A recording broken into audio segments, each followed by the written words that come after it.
بسم اللہ الرحمن الرحیم۔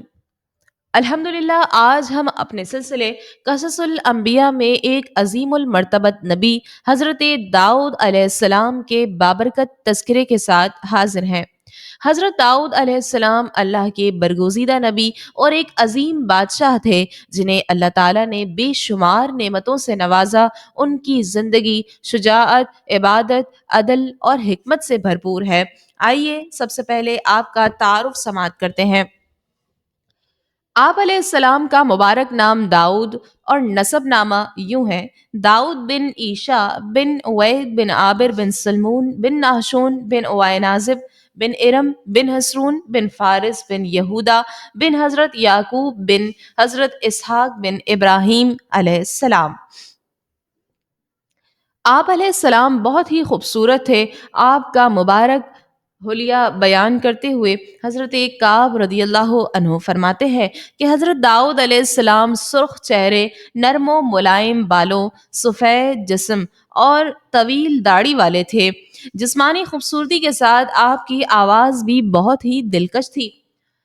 اللہ تعالیٰ نے حضرت داؤد علیہ السلام کو ایسی بے مثل اور عمدہ آواز عطا فرمائی جو کسی اور کو نہ دی۔ جب آپ علیہ السلام ترنم کے ساتھ زبور شریف کی تلاوت کرتے تو پرندے ہوا میں ٹھہر کر آپ کی آواز کے ساتھ آواز نکالتے اور تسبیح کے ساتھ تسبیح کرتے۔ اسی طرح پہاڑ بھی صبح و شام آپ علیہ السلام کے ساتھ تسبیح کرتے تھے۔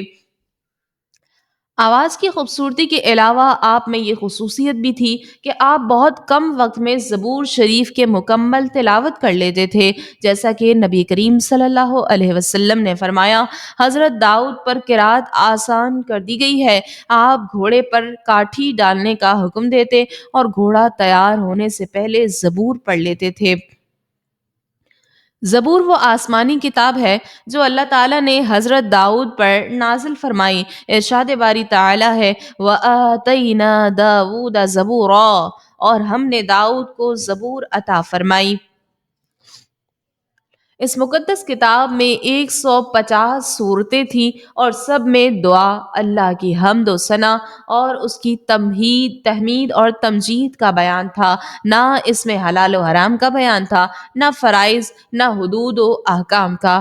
آپ علیہ السلام کے روزے اور نماز کے بارے میں نبی اکرم صلی اللہ علیہ وسلم نے فرمایا: اللہ تعالیٰ کو حضرت داؤد علیہ السلام کے نفلی روزے سب روزوں سے زیادہ پسند ہیں۔ ان کا طریقہ یہ تھا کہ وہ ایک دن روزہ رکھتے اور ایک دن چھوڑ دیتے تھے۔ اللہ تعالیٰ کو حضرت داؤد علیہ السلام کی نفل نماز سب نمازوں سے زیادہ پسند ہے۔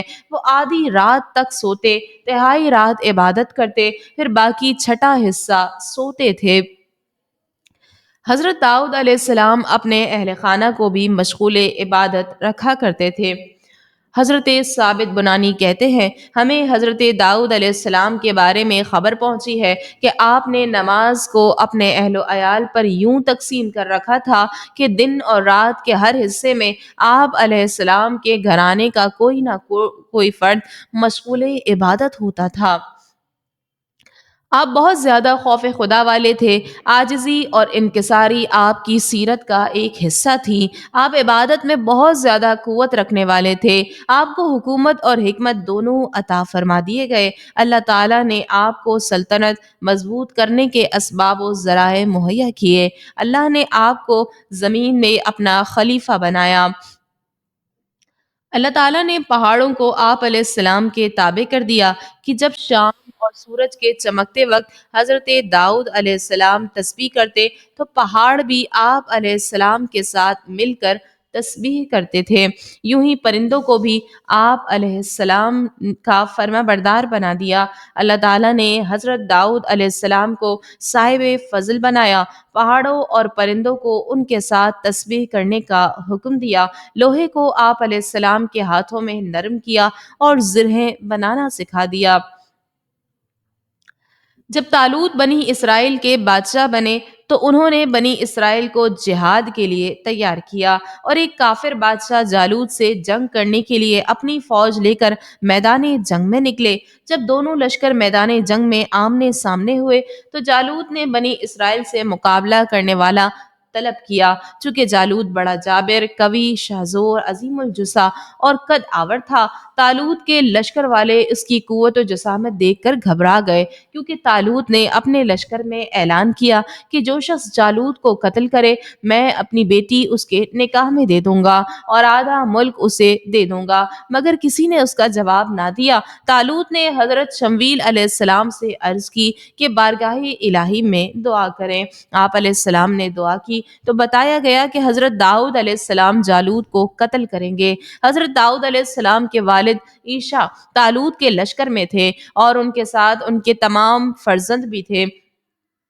حضرت داؤد علیہ السلام ان میں سب سے چھوٹے اور بیمار تھے، رنگ زرد تھا اور بکریاں چرایا کرتے تھے۔ جب طالوت نے آپ علیہ السلام سے عرض کی کہ اگر آپ جالوت کو قتل کریں تو میں اپنی لڑکی آپ کے نکاح میں دے دوں گا اور آدھا ملک آپ کو پیش کر دوں گا، تو آپ نے اس پیشکش کو قبول فرما لیا اور جالوت کی طرف روانہ ہو گئے۔ لڑائی کی صفیں بند گئیں اور حضرت داؤد علیہ السلام مبارک میں گوپھن یعنی پتھر پھینکنے والی رسی لے کر جالوت کے سامنے آ گئے۔ جالوت کے دل میں آپ کو دیکھ کر دہشت پیدا ہو گئی، مگر اس نے باتیں بہت متکبرانہ کیں اور آپ کو اپنی قوت سے مرعوب کرنا چاہا۔ آپ نے اپنی اس رسی میں پتھر رکھ کر مارا، وہ اس کی پیشانی توڑ کر پیچھے سے نکل گیا اور جالوت مر کر گر گیا۔ حضرت داؤد علیہ السلام نے اسے لا کر طالوت کے سامنے ڈال دیا۔ تمام بنی اسرائیل بڑے خوش ہوئے اور طالوت نے حضرت داؤد علیہ السلام کو حسب وعدہ نصف ملک دیا اور اپنی بیٹی کا آپ کے ساتھ نکاح کر دیا۔ ایک مدت کے بعد طالوت نے وفات پائی تو حضرت داؤد علیہ السلام پوری سلطنت کے بادشاہ بن گئے۔ کچھ عرصے بعد حضرت شمویل علیہ السلام کا وصال ہو گیا تو اللہ تعالیٰ نے حضرت داؤد علیہ السلام کو سلطنت کے ساتھ نبوت سے بھی سرفراز فرما دیا۔ حضرت یوسف علیہ السلام کے بعد آپ پہلے شخص ہیں جنہیں سلطنت، نبوت دونوں عہدوں پر فائز کیا گیا اور آپ علیہ السلام نے تقریباً 70 سال دونوں ذمہ داریوں کو پورا کیا۔ پھر آپ کے بعد آپ کے بیٹے حضرت سلیمان علیہ السلام کو بھی اللہ تعالیٰ نے سلطنت اور نبوت دونوں مرتبوں سے سرفراز فرمایا۔ جب آپ بنی اسرائیل کے بادشاہ بنے تو آپ لوگوں کے حالات کی جستجو کے لیے اس طرح نکلتے کہ لوگ آپ کو پہچان نہ سکیں، اور جب کوئی ملتا آپ کو پہچان نہ پاتا تو فرماتے داؤد کیسا شخص ہے، وہ شخص ان کی تعریف کرتا۔ اس طرح جن سے بھی آپ اپنے بارے میں پوچھتے تو وہ سب لوگ تعریف ہی کرتے۔ اللہ تعالیٰ نے انسانی صورت میں ایک فرشتہ بھیجا تو حضرت داؤد نے ان سے بھی حسب عادت یہی سوال کیا، تو فرشتے نے کہا داؤد ہیں تو بہت ہی اچھے آدمی، کاش ان میں ایک خصلت نہ ہوتی۔ اس پر آپ متوجہ ہوئے اور اس سے فرمایا اے خدا کے بندے وہ کون سی خصلت ہے؟ اس نے کہا وہ اپنا اور اپنے اہل و عیال کا خرچ بیت المال سے لیتے ہیں۔ یہ سن کر آپ کے خیال میں آیا کہ اگر آپ بیت المال سے وظیفہ نہ لیتے تو زیادہ بہتر ہوتا، اس لیے آپ نے بارگاہ الہی میں دعا کی کہ ان کے لیے کوئی ایسا سبب بنا دیا جائے جس سے آپ اپنے اہل و عیال کا گزارا کر سکیں اور بیت المال یعنی شاہ خزانے سے آپ کو بے نیازی ہو جائے۔ یہ دعا قبول ہوئی اور اللہ تعالیٰ نے آپ کے لیے لوہا نرم کر دیا اور آپ کو زرہ سازی کی صنعت کا علم دیا۔ سب سے پہلے زرہ بنانے والے آپ ہی ہیں۔ آپ روزانہ زرہ بناتے اور وہ 4000 درہم میں بکتی تھی، اس میں سے اپنے اور اپنے اہل و عیال پر بھی خرچ فرماتے اور فقراء اور مساکین پر بھی صدقہ کرتے تھے۔ شہر ایلا میں رہنے والے بنی اسرائیل کو اللہ تعالیٰ نے ہفتے کا دن عبادت کے لیے خاص کرنے اور اس دن تمام دنیاوی مشاغل ترک کرنے کا حکم دیا۔ ان پر ہفتے کے دن شکار حرام فرما دیا۔ جب اللہ تعالیٰ نے ان کی آزمائش کا ارادہ فرمایا تو ہوا یوں کہ ہفتے کے دن دریا میں خوب مچھلیاں آتی اور یہ لوگ پانی کی سطح پر انہیں دیکھتے تھے، جبکہ اتوار کے دن مچھلیاں نہیں آتی۔ شیطان نے ان کے دل میں وسوسہ ڈالا کہ تمہیں مچھلیاں پکڑنے سے منع کیا گیا ہے، لہٰذا تم ایسا کرو کہ دریا کے کنارے بڑے بڑے حوض بنا لو اور ہفتے کے دن دریا سے ان حوضوں کی طرف نالیاں نکال لو، یوں ہفتے کو مچھلیاں حوض میں آ جائیں گی اور تم اتوار کے دن انہیں پکڑ لینا۔ ان کے ایک گروہ نے یہ کیا کہ جمعے کو دریا کے کنارے کنارے بہت سے گڑھے کھودے اور ہفتے کی صبح کو دریا سے ان گڑھوں تک نالیاں بنائیں جن کے ذریعے پانی کے ساتھ آ کر مچھلیاں گڑھوں میں قید ہو گئیں اور اتوار کے دن انہیں نکال لیا، اور یہ کہہ کر اپنے دل کو تسلی دے دی کہ ہم نے ہفتے کے دن تو مچھلی پانی سے نہیں نکالی۔ ایک عرصے تک یہ لوگ اس فعل میں مبتلا رہے۔ ان کے اس عمل کی وجہ سے اس بستی میں بسنے والے افراد 3 گروہوں میں تقسیم ہو گئے تھے۔ ایک تہائی ایسے لوگ تھے جو ہفتے کے دن مچھلی کا شکار کرنے سے باز رہے اور شکار کرنے والوں کو منع کرتے تھے۔ ایک تہائی ایسے افراد تھے جو خود خاموش رہتے اور دوسروں کو منع نہیں کرتے تھے، جبکہ منع کرنے والوں سے کہتے تھے کہ ایسی قوم کو کیوں نصیحت کرتے ہو جنہیں اللہ ہلاک کرنے والا یا انہیں سخت عذاب دینے والا ہے۔ اور ایک تہائی وہ خطا کار لوگ تھے جنہوں نے حکم الہی کی مخالفت کرتے ہوئے ہفتے کے دن مچھلی کو شکار کیا، اسے کھایا اور بیچا۔ جب مچھلی کا شکار کرنے والے لوگ اس معصیت سے باز نہ آئے تو منع کرنے والے گروہ نے ان سے کہا، ہم تمہارے ساتھ میل جول نہیں رکھیں گے۔ اس کے بعد انہوں نے گاؤں تقسیم کر کے درمیان میں ایک دیوار کھینچ دی۔ منع کرنے والوں کا ایک دروازہ الگ تھا جس سے آتے جاتے تھے اور خطا کاروں کا دروازہ الگ تھا۔ حضرت داؤد علیہ السلام نے ان خطا کاروں پر لعنت کی تو ایک روز منع کرنے والوں نے دیکھا کہ خطا کاروں میں سے کوئی باہر نہیں نکلا، تو انہوں نے خیال کیا کہ شاید آج شراب کے نشے میں مدہوش ہو گئے ہوں گے، چنانچہ انہیں دیکھنے کے لیے دیوار پر چڑھے تو دیکھا کہ وہ بندروں کی صورتوں میں مسخ ہو گئے تھے۔ اب یہ لوگ دروازہ کھول کر اندر داخل ہوئے تو وہ بندر اپنے رشتہ داروں کو پہچانتے اور ان کے پاس آ کر ان کے کپڑے سونگھتے تھے، اور یہ لوگ ان بندر ہو جانے والوں کو نہیں پہچانتے تھے۔ ان لوگوں نے بندر ہو جانے والوں سے کہا، کیا ہم لوگوں نے تمہیں اس سے منع نہیں کیا تھا؟ انہوں نے سر کے اشارے سے کہا، ہاں۔ اس کے 3 دن بعد وہ سب کے سب ہلاک ہو گئے اور منع کرنے والے سلامت رہے۔ وہ گروہ جس نے خاموشی اختیار کی تھی، اس کے افراد مچھلی کے شکار پر بالکل راضی نہ تھے، بلکہ ان شکاریوں سے متنفر تھے، جبکہ انہیں سمجھاتے اس لیے نہیں تھے کہ ان کے ماننے کی امید نہیں تھی۔ اس سے بظاہر یہی سمجھ آتا ہے کہ یہ لوگ بھی نجات پا گئے تھے، کیونکہ جب کسی کے ماننے کی امید نہ ہو تو امر بالمعروف کرنا فرض نہیں رہتا، ہاں افضل ضرور ہوتا ہے، اور امر بالمعروف فرض کفایہ ہے۔ لہٰذا جب ایک گروہ یہ کر ہی رہا تھا تو ان پر بعینہ ہی فرض نہ رہا۔ شہر ایلا والوں کے واقعے میں ان لوگوں کے لیے بڑی عبرت ہے کہ جو شرعی احکام کو باطل کرنے اور حرام چیزوں کو حلال کرنے کے لیے غیر شرعی ہیلوں کا سہارا لیتے ہیں، جیسے سود کو نفع کا نام، بے پردگی کو آزادی کا نام، موسیقی کو روح کی غذا کا نام، ڈانس کو آرٹ کا نام، شراب کو کوئی دوسرا نام دے کر حلال کہتے اور فروغ دیتے ہیں۔ یہ سب حرام ہیلوں کے مرتکب بنتے ہیں۔ یاد رکھیں کہ اسلامی احکام کو باطل کرنے کے لیے ہیلا کرنا حرام ہے، جبکہ حکم شرعی کو کسی دوسرے شرعی طریقے سے حاصل کرنے کے لیے ہیلا کرنا یہ جائز ہے اور قرآن اور سنت سے ثابت ہے۔ حضرت داؤد علیہ السلام کی 99 بیویاں تھیں۔ اس کے بعد آپ نے ایک اور ایسی عورت کو پیغام دے دیا جسے ایک مسلمان پہلے سے پیغام نکاح دے چکا تھا، لیکن آپ کا پیغام پہنچنے کے بعد عورت کے رشتہ دار دوسرے کی طرف التفات کرنے والے کب تھے؟ لہٰذا آپ کے لیے راضی ہو گئے اور آپ سے نکاح ہو گیا۔ ایک قول یہ بھی ہے کہ اس مسلمان کے ساتھ نکاح ہو چکا تھا۔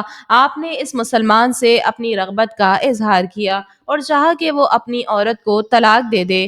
وہ آپ کے لحاظ سے منع نہ کر سکا اور اس نے طلاق دے دی، آپ کا نکاح ہو گیا۔ اور اس زمانے میں ایسا کرنا معیوب نہیں سمجھا جاتا تھا کہ اگر کسی شخص کو کسی عورت کی طرف رغبت ہوتی تو اس سے استدعا کر کے طلاق دلوا لیتا اور عدت کے بعد نکاح کر لیتا۔ یہ بات نہ تو شرعاً ناجائز ہے، نہ اس زمانے کے رسم و عادت کے خلاف، لیکن شان انبیاء بہت عرفہ و اعلیٰ ہوتی ہے، اس لیے یہ آپ کے منصب عالی کے لائق نہیں تھا، تو مرضی الہی یہ ہوئی کہ آپ کو اس پر آگاہ کیا جائے۔ اس کا سبب یہ پیدا کیا کہ دو افراد، مدعی یعنی دعویٰ کرنے والے اور مدعا علیہ یعنی جس کے خلاف دعویٰ کیا جائے کی شکل میں آپ کے سامنے پیش ہوئے۔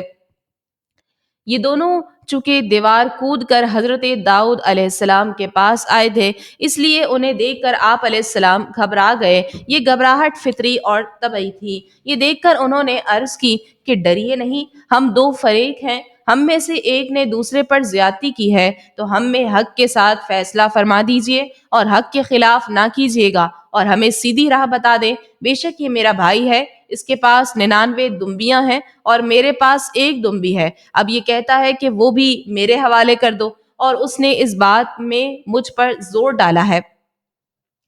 مشہور قول کے مطابق یہ آنے والے فرشتے تھے جو حضرت داؤد علیہ السلام کی آزمائش کے لیے آئے تھے۔ بہرحال حضرت داؤد علیہ السلام نے دعویٰ سن کر دوسرے فریق سے پوچھا تو اس نے اعتراف کر لیا۔ آپ علیہ السلام نے دعویٰ کرنے والے سے فرمایا، بے شک تیری دمبی کو اپنی دمبیوں کے ساتھ ملانے کا سوال کر کے اس نے تجھ پر زیادتی کی ہے، اور بے شک اکثر شریک ایک دوسرے پر زیادتی کرتے ہیں مگر ایمان والے اور اچھے کام کرنے والے، اور وہ بہت تھوڑے ہیں۔ حضرت داؤد علیہ السلام کی یہ گفتگو سن کر فرشتوں میں سے ایک نے دوسرے کی طرف دیکھا اور تبسم کر کے وہ آسمان کی طرف روانہ ہو گئے۔ اب حضرت داؤد علیہ السلام سمجھ گئے کہ اللہ تعالیٰ نے تو صرف انہیں آزمایا تھا اور دمبی ایک کنایا تھا جس سے مراد عورت تھی، کیونکہ 99 عورتیں آپ علیہ السلام کے پاس ہوتے ہوئے ایک اور عورت کی آپ علیہ السلام نے خواہش کی تھی، اس لیے دمبی کے پیرائے میں سوال کیا گیا۔ جب آپ نے یہ سمجھا تو اپنے رب سے معافی مانگی اور سجدے میں گر پڑے اور اللہ تعالیٰ کی طرف رجوع کیا۔ اس واقعے سے یہ بات بھی واضح ہوئی کہ اللہ تبارک و تعالیٰ کی بارگاہ میں انبیاء کرام علیہ السلام کا مقام و مرتبہ بہت بلند ہے، کہ بہت سے وہ کام جو دوسرے لوگوں کے لیے تو درست ہو سکتے ہیں لیکن انبیاء کرام علیہ السلام کی شان اور ان کے مقام و مرتبے کے لائق نہیں ہوتے۔ اس لیے جب ان سے کوئی خلاف شان کام واقع ہوتا ہے تو اللہ تعالیٰ اپنی بارگاہ کے